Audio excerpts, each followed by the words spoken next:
असातिज़ाए किराम और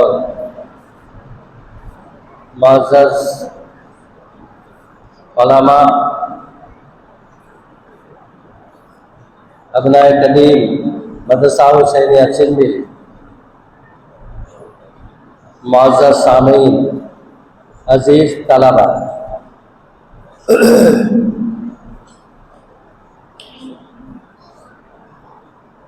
ये मजलिस जहाँ दो किताबों के इजरा से मुतल्लिक है, ये असल में हज़रतुल उस्ताज़ुल असातिज़ा और मदरसा हुसैनिया चिल्मिल को अपने खून पसीने से एक हैसियत और एक मकाम अता करने वाले हज़रत मौलाना अब्दुल माजिद साहब हफ़िज़हुल्लाह की एजाज़ में और इस इजहार के लिए मुनक़िद किया गया है कि जो बाजुए पर आपने लगाए हैं तो फिर वो कहाँ फरफराए।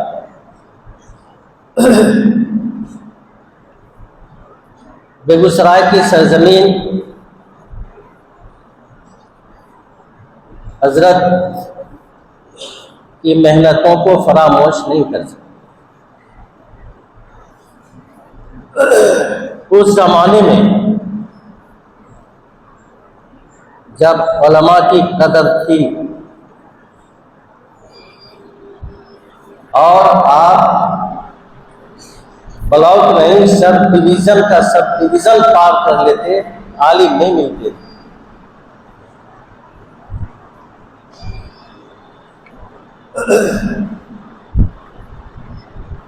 कहीं कहीं, लेकिन उस वक्त जहां जो थे तो आम तौर पर जो बचपने का कुछ कुछ याद है वो याद है कि उन्हें दीवानगी थी तो मदरसे की, मदरसे के बच्चों की तालीम की, उनकी तरबियत।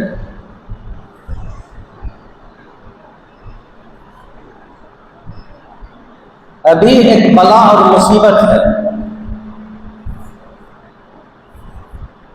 सरकारी तौर पर आप बच्चों को मार नहीं सकते,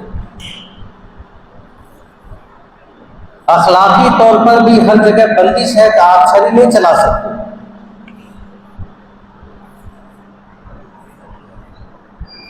हमें मालूम है कि इस वक्त स्कूल कॉलेजों में बच्चे पिस्टल लेकर जाते हैं, उस्ताद की हैसियत हो गई। लेकिन उस वक्त 70-80 की दहाई में, बल्कि 90 तक असातिज़ा की मार पड़ती थी और बहुत मार पड़ती थी, और वो चोट आज भी याद है और वही चोट काम देती। बहुत कम ऐसे लाडले होंगे जो मार नहीं खाए होंगे और वो बहुत ज्यादा कामयाब है, हमें कोई इससे इनकार नहीं है। तो दीवानगी थी, मार थी तो तालीम के लिए थी, मार थी तो तरबियत के लिए थी। आज उसमें भी नियत बदल गई, इसलिए तालीम में भी कमी है और तरबियत में भी कमी है। बहरहाल तो उस वक्त आमतौर पर जिस वक्त फारसी हमने शुरू की थी तो उससे पहले बदरुल इस्लाम का उरूज था और हमने वहां जलालैन पढ़ते बच्चों को देखा। बदरुल इस्लाम, और उस वक्त बच्चे बड़े बड़े थे और इतने थे कि रहने की जगह नहीं थी। लेकिन जिस वक्त हम यहाँ हिदायतुल्लाह पढ़ रहे थे और शुरू किया था फारसी की पहली लड़वारा असदुल उलूम, उस वक्त बच्चे 2 ही जगह तलाश करके आते थे। पूर्णिया से हम लोग के साथ एक बांका का था, वकार पूर्णिया के थे, एक वकार डॉक्टर साहब यहाँ भी मजलिस को वकार बख्श रहे हैं। बहरहाल ये डॉक्टर वकार साहब अब नायक कदीम हुसैनिया चल गए। तो दूर दूर के बच्चे आते थे, वो 2 ही तलाश करते थे, या तो असदुल उलूम लरवारा या मदरसा हुसैनिया चिल्ली। यानी तालीम में कमी आ चुकी। हुसैनिया में भी तालीम आला मेयार तालीम का तो कायम नहीं हो सका,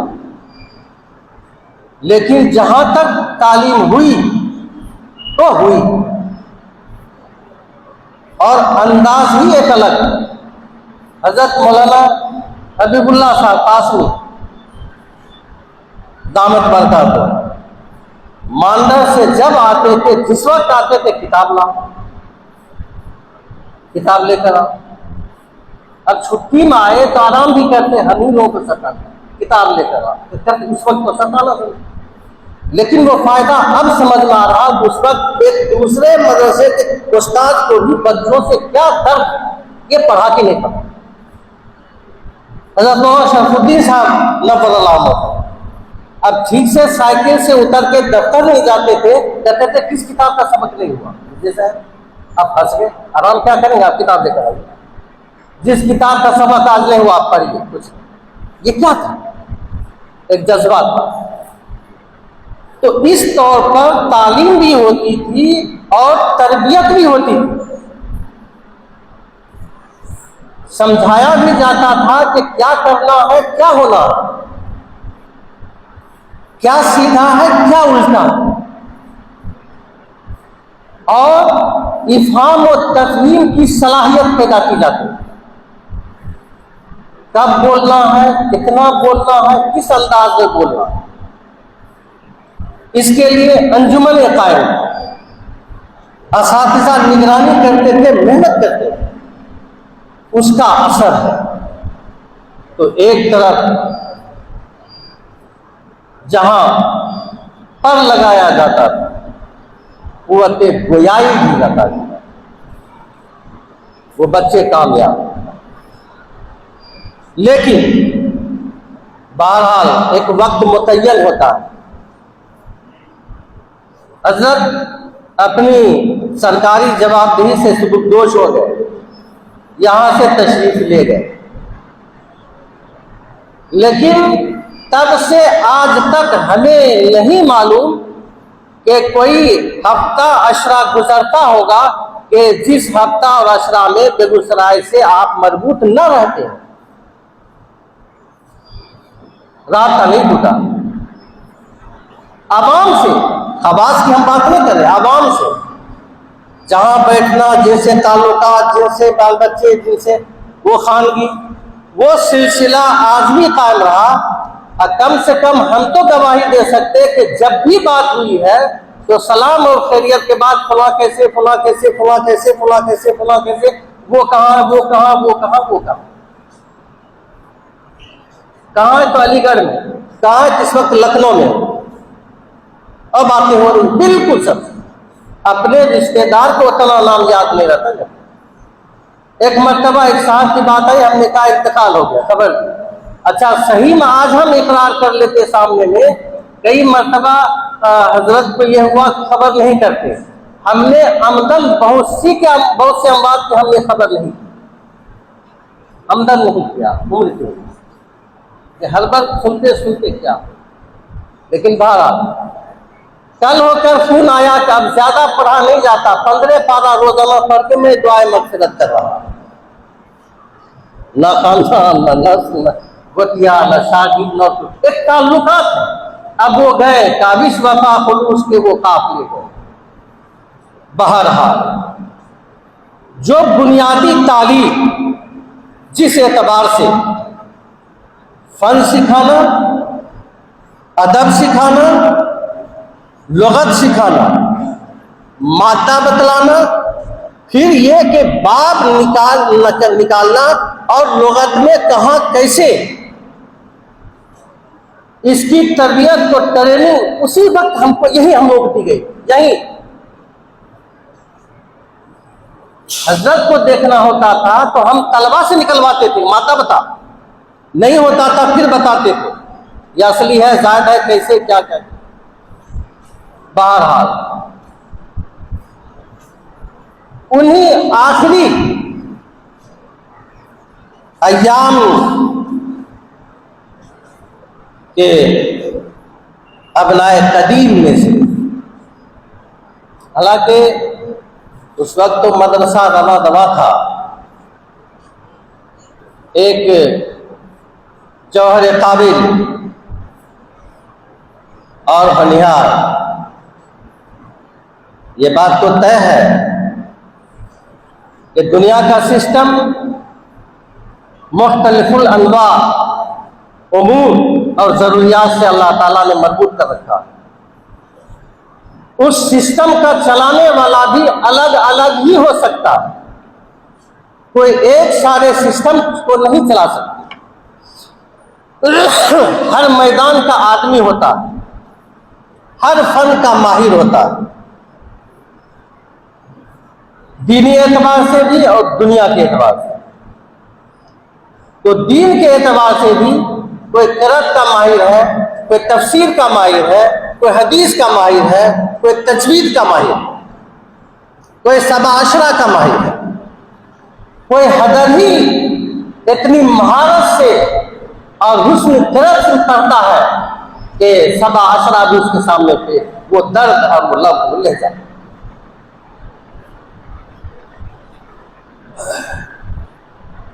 यहां कुरान की भी जरूरत है, हदीस की भी जरूरत है, फिक्र की भी जरूरत है, इजमा और क़ियास की भी जरूरत है। और कुरान जिसकी किताब है खुदाबंद कुद्दूस और हदीस जिसका कलाम है हजरत मोहम्मद रसूलुल्लाह सल्लल्लाहु अलैहि वसल्लम, हर चीज की बुनियाद वहां जाके रुक जाती है। तो अल्लाह से मोहब्बत और रसूल से मोहब्बत, उसके तरीके, उसके ज़राए, उसके फ़वाइद और अदम में उसके नुकसानात, तमाम का माखज़ तो कुरान ही है। कुरान अरबी में है, हदीस अरबी में है। इस बुनियादी इल्म और दुनिया की जरूरत को समझने के लिए तालीम की जरूरत है। लाखों लाख इसमें लगे हुए हैं, असातिज़ा निखारने में लगे हुए हैं। अलबत्ता इस मैदान में भी मुख्तलिफ अंदाज के काम हैं। उस काम में भी मुख्तलिफ काम के लिए अल्लाह ताला ने किसी किसी को चुन रखा है, जिसका इल्म भी खुदाबंद कुद्दूस को ही है। इजहार होता है, समझते हैं कि ये काम इससे मुत्तसिल है। दुनिया में इल्म दीन और उम्मत मुस्लिमा की खिदमत मुख्तलिफ अंदाज में लोग कर रहे हैं, लेकिन हदीस के मुताबिक कोई ऐसी खिदमत जो मरने के बाद भी बाइसे सवाब हो और उसका बदला मिलता रहे, वो इल्म की खिदमत है। बहुत बड़ी बात है। तो एक मदरसा हुसैनिया का अबनाए कदीम में से एक जौहर काबिल हम कह सकते हैं मुफ्ती शकील मंसूर अल कासिम। दारुल से फारिग होने के बाद केरल में भी इन्होंने हदीस की खिदमत अंजाम दी, मेरठ आए, लेकिन पता नहीं क्या एक जुनून सा सवार था। बस जब मुलाकात हो जहां बैठे अमेरिका अमेरिका अमेरिका लगा दी, उठा के भेज दिया गया। लेकिन है कोई बेसात नहीं, कुछ नहीं, बस मैं जाऊंगा एक ही है। और पता नहीं क्या कसम खाया था अल्लाह ने, एक बहाने बहाने से पूरी भी कर दी और बरसों से अब सूरीनाम में वहां खिदमत अंजाम हुआ। लेकिन जंगल में मोर नाचा किसने देखा? अल्लाह ताला ने उसकी सूरत भी पैदा कर दी। मुफ्ती साहब ने चंद काम किए जिसके वजह से बेगूसराय में हम इतने ही जानते कि सैदपुर का एक मुफ्ती है, लेकिन अल्लाह ताला ने वैसे काम करवा के हिंदुस्तान, पाकिस्तान, बांग्लादेश, अरब ममालिक में भी कहीं कहीं, यूरोप में भी और अमेरिका के भी उन ममालिक में जहां जहां तबलीगी और दावती दौरे होते हैं, अल्लाह ताला ने इसका इजहार करवाया। बहरहाल अल्लाह ताला सलामत रखे और ताउम्र कुरान और हदीस की खिदमत करने और उम्मत मुस्लिमा की रहनुमाई की मजीद तौफीक अता फरमाए। मुफ्ती साहब ने 2 किताबें तालीफ की हैं। इन्होंने सबसे पहले एक बहस छेड़ गई थी और हजरात मुफ्तियान के दरमियान 2 राय पैदा हो गई। दर्जनों मुफ्तियान किराम शामिल थे और 2 राय हो गई। फिर उस पर मुहाकमा हुआ, फिर मुहाकमा पर भी मुहाकमा। उस जैल में मुफ्ती साहब ने एक किताब लिखी, असहाबे रसूल। हिंदुस्तान में पहली मर्तबा जाना उस किताब की बुनियाद पर।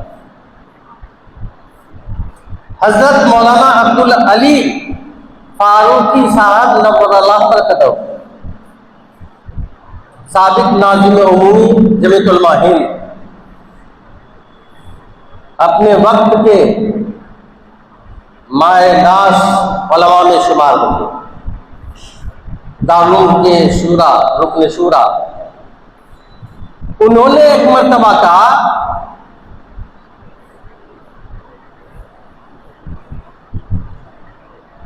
कि मुफ्ती शकील, मैं आपका मोतरिफ ही नहीं मोतकिद हूं। उस किताब की बुनियाद पर वो खालिस इल्मी किताब असहाब रसूल। उसके बाद फिर जरूरत पड़ी तो इजमाए उम्मत की तालीम हुई।